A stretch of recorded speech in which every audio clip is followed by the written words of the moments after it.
get real close. Ooh, babe.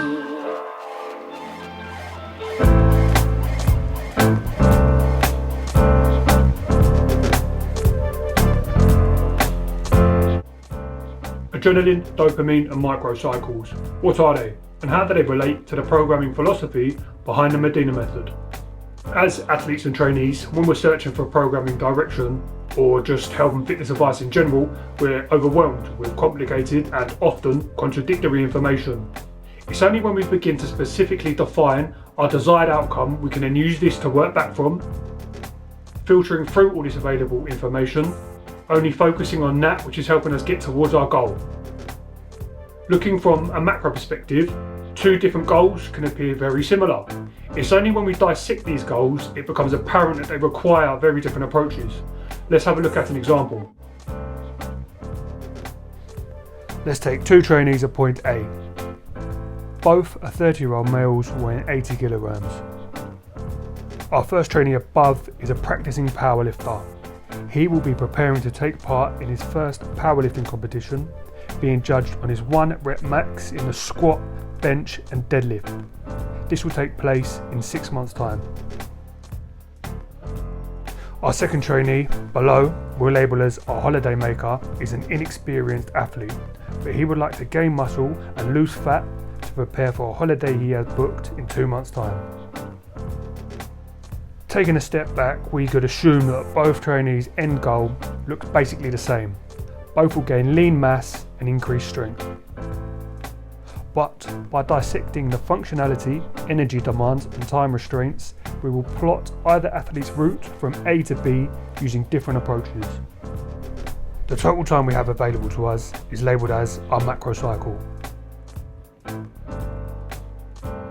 Our macro cycle is divided down into mesocycles. Mesocycles can be divided down further still into microcycles. The importance of this being that we can divide a large goal down into smaller, more seemingly attainable micro goals. It's the well executed microcycles consistently achieved that add up to the successful macrocycles. Each cycle will have its own particular focus to be achieved in its respective time frame. Having assessed either athlete for postural, mobility and movement pattern imbalances, and once deemed safe to continue, we can test submaximal and maximal loading along with body composition. This will ascertain data that we can assess progression against at certain points along our macro cycle. Our aim will be to deliver our athletes from point A to point B, managing fatigue, stress and all biofeedback markers as efficiently as possible.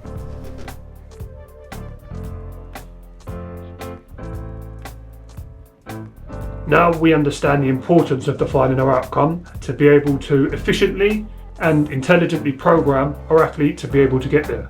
Both our athletes will develop strength and muscle mass following a periodized resistance-based training program. Our approach will differ for each athlete.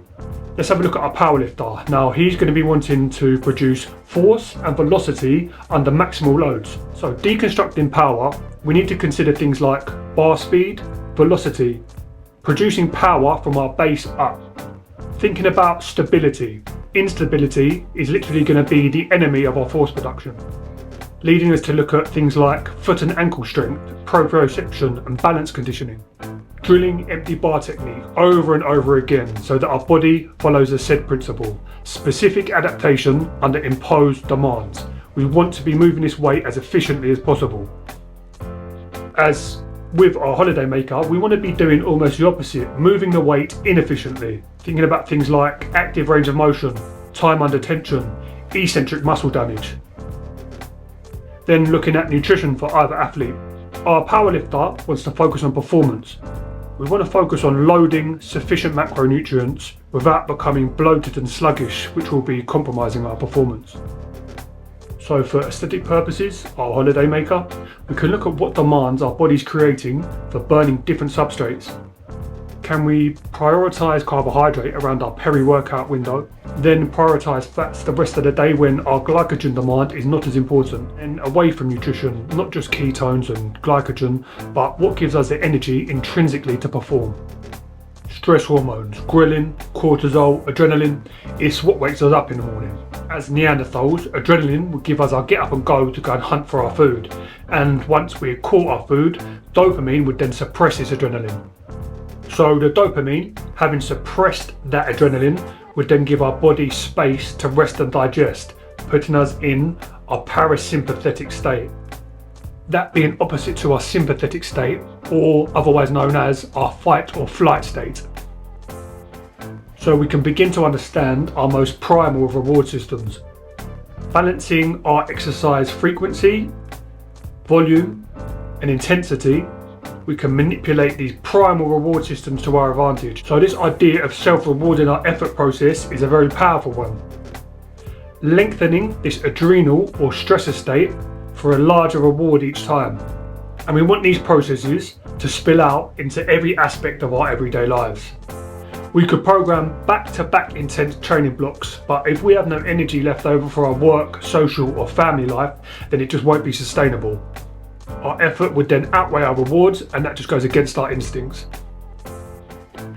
We aim to understand and condition not only the physiological, but the neurological processes that govern the way we behave and perform. Taking all that we have covered into account, the Medina Method offers methodical, precise and intelligent programming, navigating through our innovative health, wellness and performance matrix, delivering our athletes from point A to point B in as efficient manner as possible, viewing every one of our athletes' cases as extensively as each other, considering their lifestyle accordingly, offering bespoke solutions from a holistic perspective.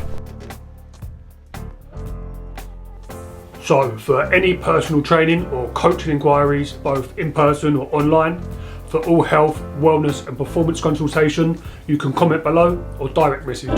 Give me